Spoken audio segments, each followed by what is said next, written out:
महाराज पदरी एकच आला, पोटी एकच आला, दुसरा आला असता तरी तो सुद्धा तुमच्या स्वराज्यासाठी मी दिला असता. दुःख त्याचं नाही तो गेला. जसं की आपण पाठीमागं परत याला टच म्हणून भगतसिंगाकडे जातोय. याला टच म्हणून म्हणजे सुभाषचंद्र बोस यांच्याकडे जातोय. भगतसिंग यांच्याकडे जात असताना त्यांनी म्हटलंय, जिस चोले को पहन शिवाजी खेले अपनी जान पर, वो रंग दे बसंती चोला.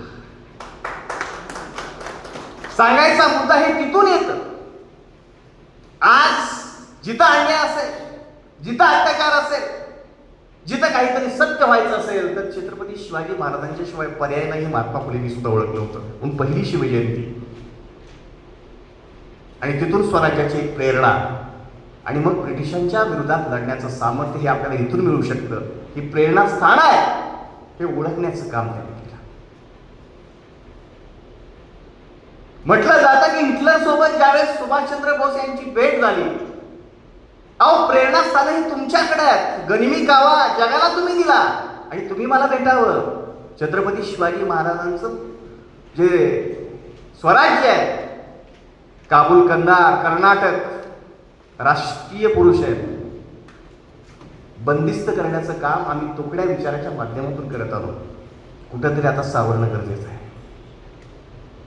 एक कवी म्हणून जातो की एका चौथऱ्यावर संध्याकाळच्या वेळी चार पुतळे एकत्र आले आणि टिपा आसवं काढायला लागले आणि बोलायला लागले. महात्मा फुले म्हटले, मी आता फक्त माळ्यांचा उरलो, मला दुसरं कोणी विचारत नाही.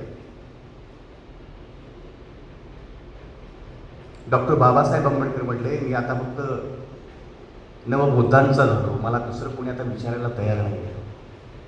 टिळक शेजारी होते, तेही आले आणि मी म्हटले फक्त आता चित्तावून ब्राह्मणांचाच उरलो की काय, असं वाटायला लागलं. प्रत्येक जण आपली व्यथा सांगत होता. तितक्यात गांधीजी काठी टेकवत समोर आले आणि म्हणायला लागले, बाबांनो तुमच्या मागे जात आणि जमात तरी आहे, पण आजही माझ्या मागे कोर्ट आणि कचेरीच्या फक्त भिंती आहेत. हा विचार ज्यावेळी समोर येतो त्यावेळी लक्षात येतं की आपण नेमकं करतोय काय. ज्याचं जे चांगलं ते घ्यावं आणि ते आपल्या आयुष्यामध्ये जपावं, यालाच व्यक्तिमत्व विकास म्हणतो आपण. यालाच आपण सॉफ्ट स्किल डेव्हलपमेंट म्हणतो. जे चांगलं आहे ते मला हवं आहे, जे वाईट आहे माझ्यात असो किंवा जगात असो ते त्याच्यातही गेलं पाहिजे आणि पहिल्यांदा माझ्यातलं गेलं पाहिजे. दुसऱ्याला वाईट म्हणण्याच्या अगोदर स्वतःला वाईट व्हावं लागतं, स्वतःच्या मेंदूला वाईट करावं लागतं, स्वतःच्या हृदयाला वाईट करावं लागतं, तर आपण समोरच्याला वाईट बोलू शकतो. पहिल्यांदा प्रक्रिया आपल्यावर होते. तसं मासाहेब जिजाऊंनी पहिल्यांदा प्रक्रिया छत्रपती शिवाजी महाराजांना चांगलं बनवण्याचं काम केलं. स्वराज्य आपोआप चांगलं होईल. एक माणूस चांगला झाला, मी दुसऱ्याला बदलायला जाऊन उपयोग नाही, मला स्वतःमध्ये बदल करणं अपेक्षित आहे. जग वाईट आहे म्हणून स्वतः चिडचिडेपणा करून मला काहीतरी बीपी किंवा मला शुगर करून घेण्यात माझा नाही.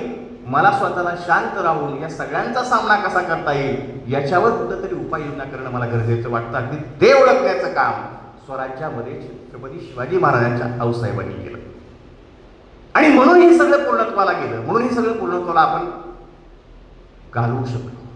व्यक्तिमत्वाच असं बनवलं की येणाऱ्या अनेक पिढ्या आज 396-97 पर्यंत म्हणजे 400 वर्षापर्यंत आपण जातोय, तरी सुद्धा आदर्श वाटावा, घ्यावा आणि आणखीन या आयुष्याला पुरून उरावा, एवढा अत्यंत मोठा दैदिप्यमान इतिहास छत्रपती शिवाजी महाराजांच्या नावाच्या माध्यमातून आपल्यापर्यंत पोहोचण्याचं काम होतं. ते केलं जातं आणि म्हणून एक निष्कलंक राजा, चारित्र्य संपन्न राजा,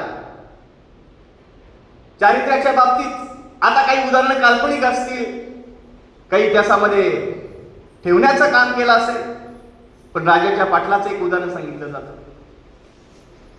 1678 मध्ये बेळवाडीचा किल्ला लढवण्यासाठी सकोजी गायकवाड नावाचा एक सरदार छत्रपती शिवाजी महाराजांनी पाठवला